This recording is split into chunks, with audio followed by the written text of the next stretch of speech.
Donc, bonjour à tous et bienvenue sur le Learn and Earn Crypto Podcast! Aujourd'hui, on a un invité vraiment spécial. Pas si spécial, mais quand même spécial. En tout cas, pour les prochains épisodes, il va être avec nous parce que... Il a déménagé à Montréal pour quelques temps. Après, il retourne en France. C'est fini la France. Donc, on a Mathieu avec nous, finalement. Vous pouvez le voir. Regardez, allez sur YouTube. Regardez comment il est beau. Regardez la caméra, Mathieu. Let's go! Oh, yes!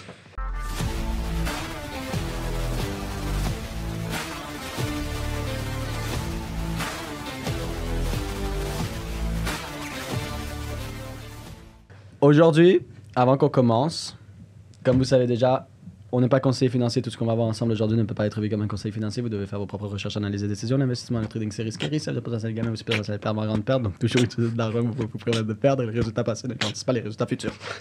Yes!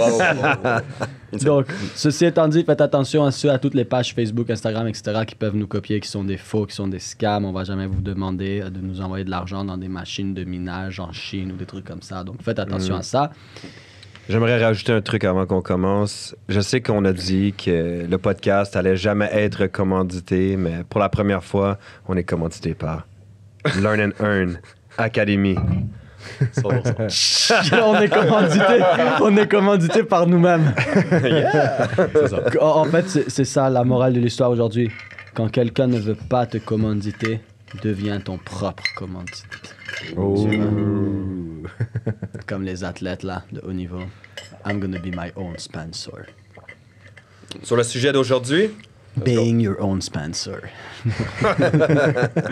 Sur le sujet d'aujourd'hui que je pense qu'il peut être intéressant à toucher, c'est l'actualité de ce qui s'est passé dernièrement avec CZ, avec Binance aux US, avec l'amende de 4,3 milliards qu'ils ont payé, avec le fait qu'il y a eu cette poursuite justement où ils pouvaient avoir jusqu'à 18 mois de prison et toutes ces choses qui sont arrivées il y a 3 semaines, un mois environ.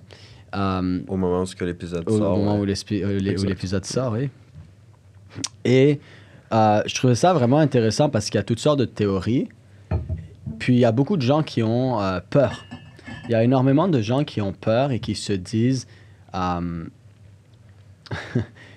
si Binance crash, qu'est-ce qui va se passer? Est-ce que ça va être moins facile d'acheter de la crypto? Est-ce que le marché de la crypto va crash, etc., etc.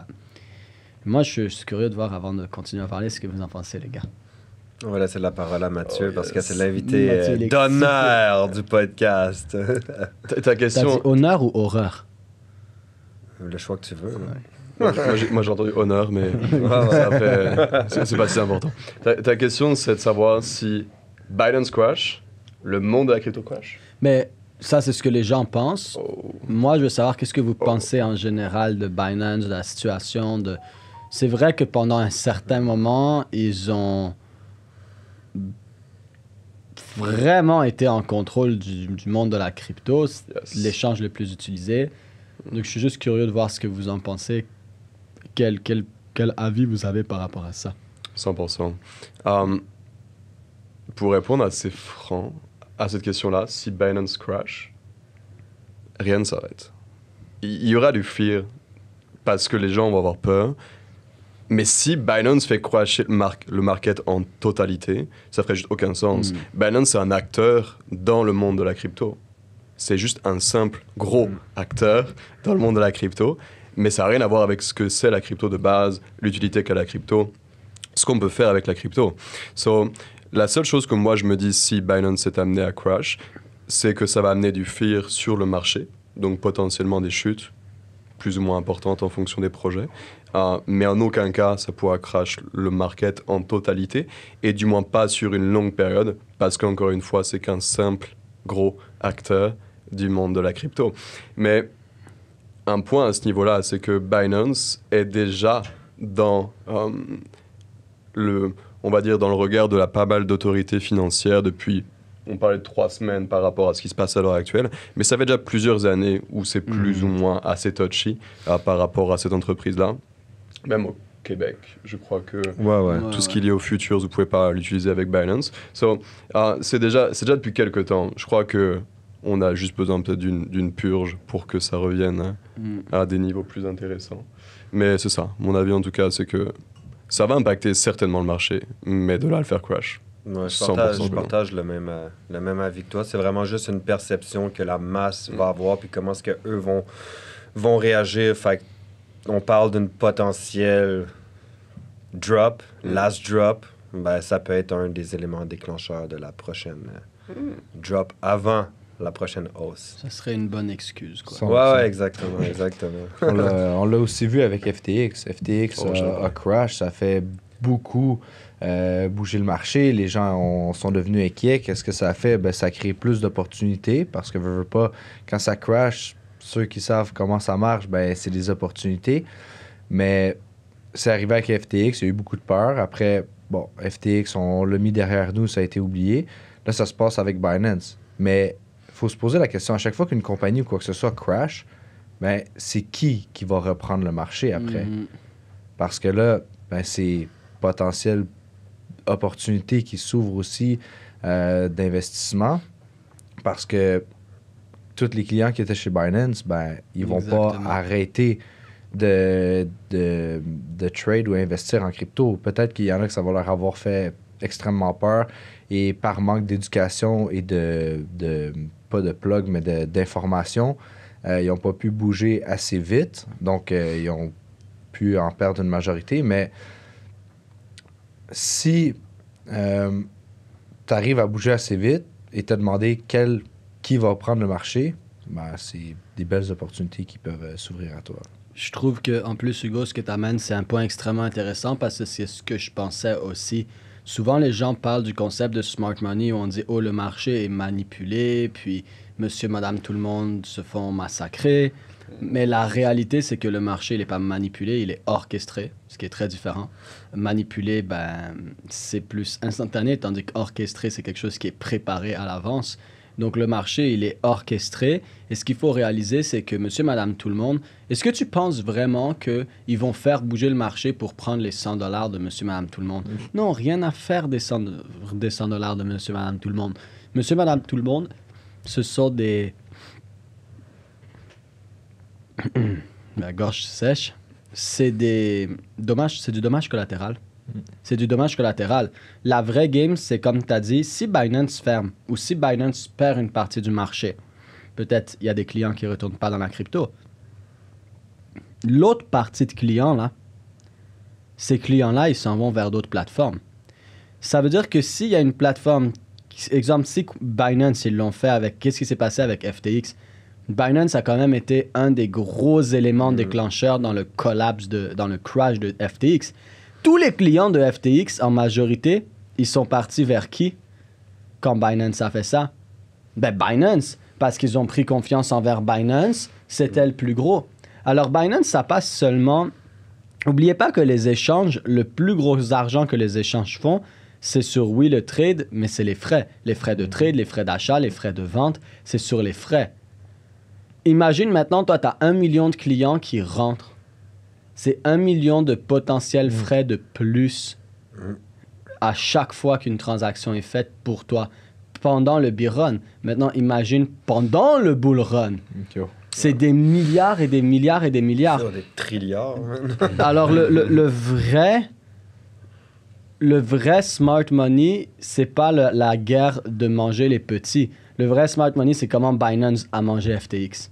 Parce que c'est ce qu'ils ont fait. C'est comment telle banque va manger telle banque. Parce qu'à la fin de la journée, si toi, tu vaux 400 millions, tu ne peux pas emprunter à quelqu'un qui vaut 100 millions. Tu dois emprunter de l'argent ou faire affaire avec une banque qui vaut, par exemple, 1 milliard. Mais si elle vaut 1 milliard et qu'elle t'a prêté cet argent, elle sait exactement combien tu vaux, elle sait exactement combien tu dois lui redonner et elle a la capacité, si elle est assez grosse, de s'assurer que tu peux être dans des mauvaises situations. Et si tu es dans cette mauvaise situation et que tu n'es pas capable de les repayer, qui ravale toute ta clientèle? Ben, cette banque-là ou cette institution-là ou cet échange-là. Donc, en fait, c'est la baleine qui mange... C'est comme, tu sais, le requin qui se fait manger par l'orque. So, c'est déjà des grosses institutions. Puis toi, qu'est-ce qui se passe? Ben, l'orque, il est énorme et quand il mange le requin, il y a plein de petits poissons autour, puis t'es le dommage collatéral, t'es le petit poisson. Mais c'est pas vrai que l'orque, il s'en va pour manger les tout petits poissons. L'orque, il s'en va pour manger le requin. Bon, je sais que ça mange pas un requin, ça mange des phoques, mais c'est pour l'exemple. Et en mangeant le requin, il y a plein de petits poissons autour qui se font aspirer dans ça. Et c'est ça qu'il faut réaliser. Et là, maintenant, en réalisant ça, on peut se poser la question, qui serait vraiment gagnant si Binance US crash? Binance en général, mais particulièrement, ce qui se passe maintenant, c'est, oui, Binance à travers le monde, mais c'est particulièrement Binance aux États-Unis. Qui gagnerait, guys? Crypto.com. Non, vous jouez beaucoup trop petit. Si vous êtes encore dans les échanges, vous jouez beaucoup trop petit. La décentralisation. Non plus. Oh my god. Pas les. J'ai oublié le nom. L'argent numérique qui s'en vient possiblement. Ouais, ben ça va arriver. ouais. Mais qui prend... Si Binance crash, est-ce que les gens de Binance vont avoir... Les gens veulent aller à quelque chose de plus gros, pas quelque chose de plus petit. Donc, s'ils avaient confiance en Binance, c'est quoi leur champ et que ça crash, est-ce qu'ils vont avoir confiance à aller vers Kraken, Crypto.com et tout ça? Peut-être certains qui ont plus de connaissances, oui, mais les autres, non. Ils ont besoin d'aller dans quelque chose qui est pour eux plus gros et plus sécuritaire, pas plus petit et moins sécuritaire. Qu'est-ce qui est plus gros que Binance US? Qu'est-ce qui se passe aux États-Unis dernièrement? On attend la réponse, Samuel. Donne la réponse directement. Les ETF, guys. Oh, shit, Oh, yes, ouais. c'est vrai. Et ça bouge bien en plus. Pourquoi est-ce que moi j'irais acheter... BlackRock. Exactement, BlackRock. Oh my God. Pourquoi est-ce que j'irais acheter des ETF de Bitcoin de BlackRock quand je peux acheter du Bitcoin directement sur Binance? La sécurité. Mais maintenant, qu'est-ce qui se passe? Guys, vous trouvez pas ça étrangement... Belle connerie, ces ETF-là. Vous trouvez pas ça vous trouvez pas que c'est un effet domino très étrange que BlackRock est en train de pousser pour leur ETF? Ce qu'il faut savoir, c'est que je pense que c'est sur 180 ETF, pas juste de crypto, mais dans l'histoire de BlackRock, 179 sur 180 ont été approuvés. Ça, c'est genre 0,6% du temps qui ne sont pas approuvés.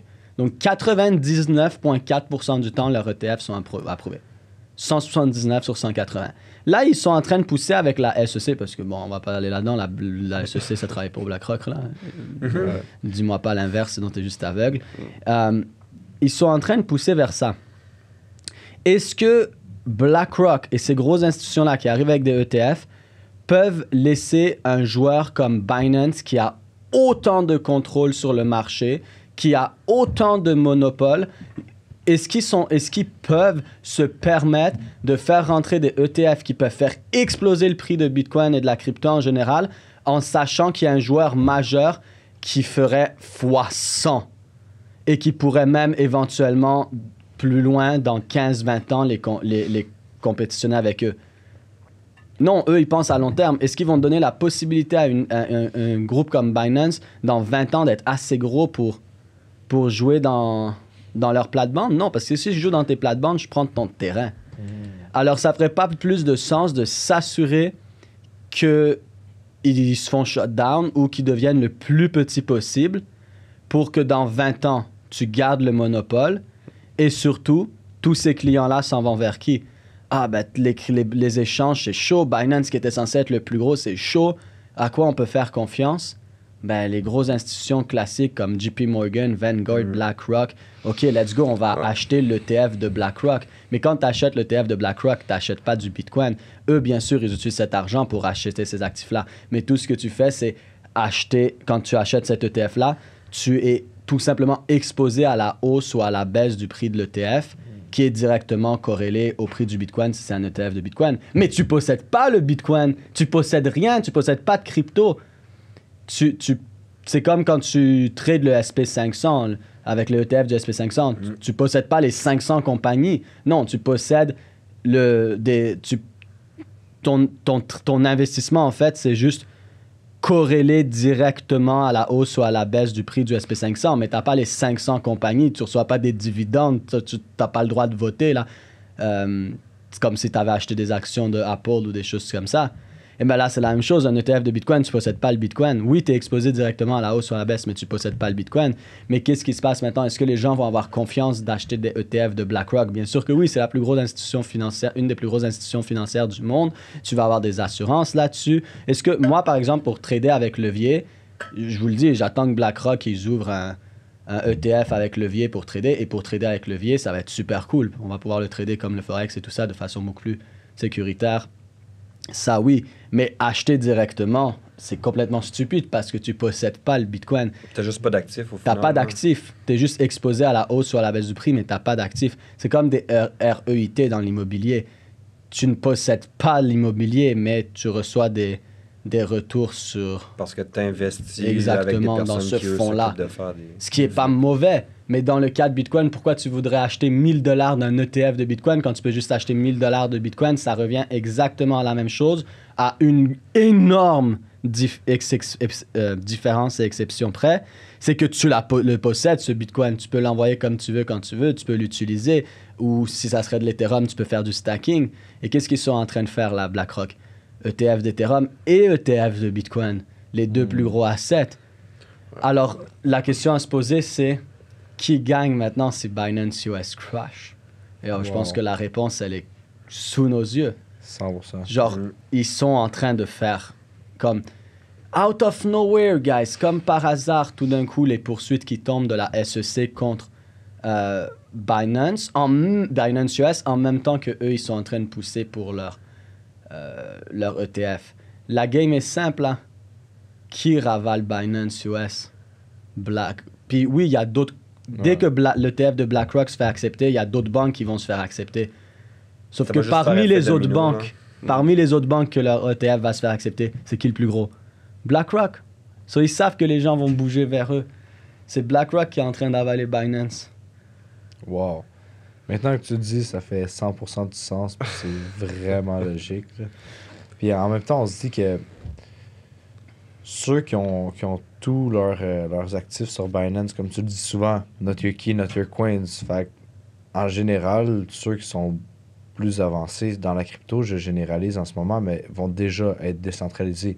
So, la chute de Binance US, ben, ça les affectera pas nécessairement parce que on peut utiliser ça plus pour en acheter et transiger après vers le décentralisé. Donc, c'est justement tous ceux qui peuvent avoir cette peur-là qui vont pouvoir s'en aller vers ce qui est la majorité, là, 90% des gens. Ouais, puis c'est là que la décentralisation devient un must. Là. Ça devient... Si tu veux conserver tes actifs, parce que comme tu dis, l'ETF, tu détiens pas d'actifs. Si tu veux vraiment l'avoir en actif, rendu là, tu n'as plus le choix de te décentraliser parce que de toute façon, au Canada, en ce moment, ben, Binance a été out. Si je ne me trompe pas, même Kraken est out du Canada. Et, en tout cas, la majorité des échanges commencent à être restreints au Canada. Puis plus ça va aller... Et partout dans le monde. Ouais, comme par hasard, quand les ETF arrivent. Plus ça va aller, plus les échanges vont être encore plus restreints pour la partie de prendre le contrôle. Oui. Puis avec les ETF, ça fait tout son sens. BlackRock, c'est deux pierres d'un coup, là.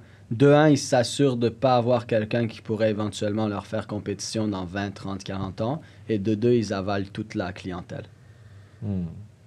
Ouais, c'est, on va dire, je crois, un scénario qui est très probable, pour le coup, ce que tu viens de partager. J'y avais pas pensé, pour le coup, à BlackRock et le fait qu'il va prendre des parts sur le marché. Je crois quand même que, même si BlackRock va commencer à prendre plus de parts le jour où les ETF vont être approuvés. On a eu le scénario avec FTX qui a crash, qui a été reporté vers Binance. Donc les parts ont été reprises par Binance. Je crois quand même que Binance, s'il crash, ce sera Crypto.com qui reprendra les parts de Binance pour que par la suite BlackRock puisse trouver potentiellement également une autre solution pour faire crash Crypto.com, pour reprendre l'ensemble des parts. Mais je crois qu'il y aura quand même cette passation-là de flux monétaire de Binance vers Crypto.com. Et pourquoi je dis ça? C'est que les échanges centralisés comme on les connaît, donc ceux-là, ça reste quand même d'une simplicité incroyable d'investir là-dedans. Tu te crées un compte rapidement, en l'espace de 5 minutes, et tu viens investir directement.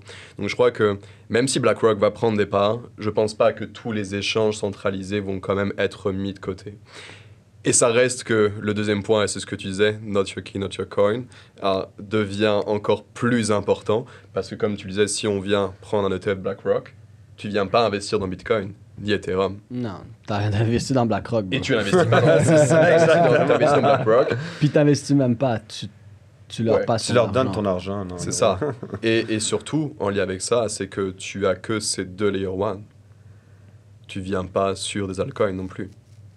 Là où ça pourrait potentiellement être intéressant pour toi également de venir investir. Donc, not your key, not your coin. Donc, la décentralisation va être, je crois, de mise et assez importante. Et je pense qu'il y aura quand même une passation de flux monétaires vers d'autres exchanges comme Crypto.com que tu disais, ou d'autres Kraken, etc. Ouais. Cette passation-là va durer un certain temps. Parce que dès qu'il va y avoir une certaine passation... Ça dépend comment c'est médiatisé aussi. Là. Ouais, mais c'est sûr que c'est une passation qui va avoir un certain temps. Parce que s'ils sont en capacité de shut down Binance, s'ils sont en capacité de shut down un autre exchange, peu importe l'exchange centralisé qui va sortir, l'échange centralisé... BlackRock. BlackRock, c'est la deuxième entité mondiale qui a le plus d'argent après le gouvernement américain et la Chine. Just letting you know, guys. Ouais. BlackRock est juste en capital et juste en dessous des États-Unis et de la Chine. Ça veut dire que tous les autres pays de la planète peuvent se faire avaler par BlackRock demain matin. Les gens réalisent pas, là. C'est incroyable. Les gens ne réalisent pas. Les gens réalisent juste pas. Ouais. Ben, c'est pour ça que tu me L'orque dis... qui mange le requin. Exact. Ben, c'est pour ça que tu me disais quand eux, miraculeusement, le ETF, il va être accepté, mais c'est pas dur de se faire accepter quand les États-Unis t'appartiennent, you know. Mais c'est ça, et puis après... Exactement. C'est comme on va faire voter une loi, ok les gars? Ça c'est la loi. Qui vote oui? Nous quatre, ok c'est bon. Toi, tu votes non. Ah, on sait pas qu'est-ce qui s'est passé. La personne a disparu de la map.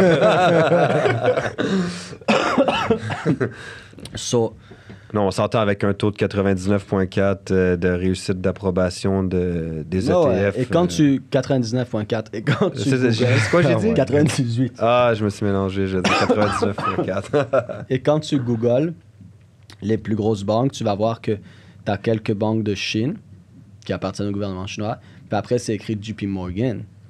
Mais en termes d'institution, c'est pas JP Morgan, c'est BlackRock. Déjà, JP Morgan, une des plus grosses parties du capital de JP Morgan est investie à travers BlackRock pour dans Aladdin. Parce que Aladdin de BlackRock qui roule depuis 1988, en fait, Aladdin de BlackRock a un partenariat officiel depuis 20 ans, genre plus de 20 ans avec JP Morgan et Vanguard. Donc déjà là, tu regardes Vanguard et JP Morgan qui sont énormes.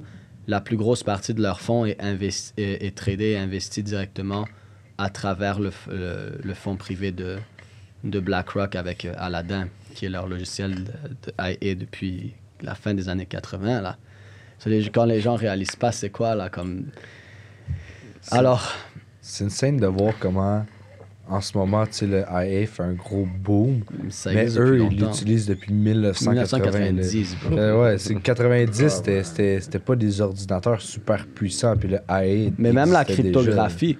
Les gens pensent que les premières crypto-monnaies, c'est avec Bitcoin, mais c'est faux. Il y a eu des premières crypto-monnaies, j'ai oublié les noms, vous pouvez chercher, qui sont dans les années 90.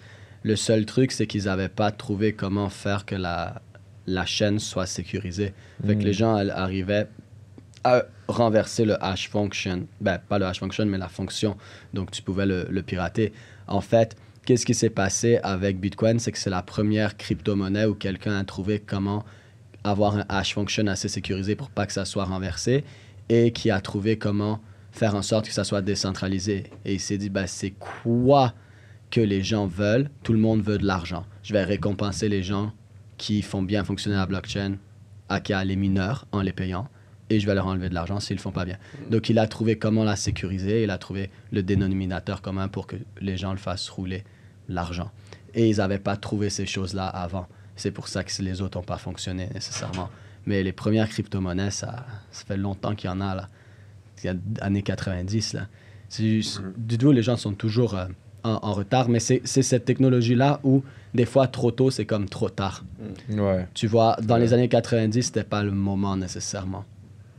Mais c'était déjà là. So, il y a toujours cette question que j'aime dire, pose-toi les bonnes questions et tu vas avoir les bonnes réponses.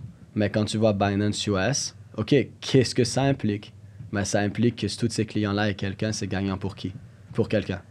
Pour qui? Particulièrement Binance US.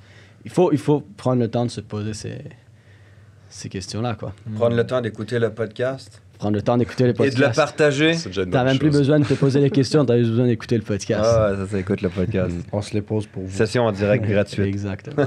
Et tu vois, je crois même que pour Binance, ils ont même pas besoin de le faire crash comme Ah non, ils ont pas besoin. comme ça peut être le cas avec FTX, avec les poursuites judiciaires et tout. Mais juste de faire perdre le trust, la confiance Exactement. des consommateurs, va Les faire gens, ils chuter ont au fur et déjà à pris dans mesure. la gueule avec FTX. Exactement. Donc là, maintenant, Exactement. tu leur augmentes la peur avec Binance et voilà, t'as pas besoin de les faire shut. Ils vont sûrement pas les shut down parce qu'ils ont payé le 4,3 milliards d'amende. Mais qu'est-ce qui est en train de se faire médiatiser? 4,3 millions d'amendes, blanchissage d'argent, à autoriser des transactions pour Al-Qaïda, à autoriser des transactions pour ci, pour ça, peut faire 18 mois de prison. Et ça, c'est ce qui est en train de se faire brander à fond aux États-Unis. Est-ce que les Américains, ça fait depuis le début des années 2000 qu'ils se font brainwash sur Al-Qaïda, là. Fait que là, ils vont exactement frapper dans les choses que le peuple américain aime pas. Mais qui ramasse tout ça? Donc, ils n'ont même pas besoin de les shut down. Ils ont déjà, comme c'est déjà fait, là, c'est déjà fini. Là, ça va continuer. Ils vont sûrement lui mettre quelques mois de prison, juste pour confirmer. Tu sais, ils sont déjà sûrs que les gens ont peur, mais là, ils vont confirmer la peur. Et là, comme par hasard, solution. Challenge, solution. Gap, solution. C'est ça. Est-ce que tu as vraiment envie d'investir dans une boîte avec le président, le CEO qui est en prison? Non. Ouais. Puis en plus, Même s'il a step down de CEO, les gens vont pas. Oh, C'est ce qu'ils regardent à faire actuellement. Mais, Ouais, mais l'entreprise, elle est là. Et l'historique est là aussi. Mais c'est comme FTX. La FTX, comme il y a encore une partie d'FTX qui roule, il y a un nouveau CEO et tout. Mais qui va investir dans FTX maintenant? C'est fini, bro. en parlant du CEO, ça confirme encore plus ta théorie parce que le CEO qui va reprendre en charge Binance fait partie du World Economic Forum. So, ça s'en va encore plus dans la direction. Comme par que je hasard. parlais. World Economic Forum qui a été créé. En tout cas, Abracadabra. Allez faire vos recherches. voilà. Ouais. Faites vos propres recherches. Sinon, guys, venez dans le groupe Facebook si vous y êtes toujours pas, parce qu'avec notre cher éducateur Samuel, ben, vous avez le droit aux révisions des marchés à tous les samedis. Incroyable. Révision des marchés, des nouvelles. Puis ben, à tous les lundis, on a une formation gratuite. Puis si vous désirez step à un autre niveau, ben, il y a l'académie. Donc, envoyez-nous un message en privé. Outstanding. Outstanding. J'espère que vous avez apprécié l'épisode et que vous allez vous poser les bonnes questions dans votre vie en général qui va vous amener à trouver des bonnes réponses. Hey!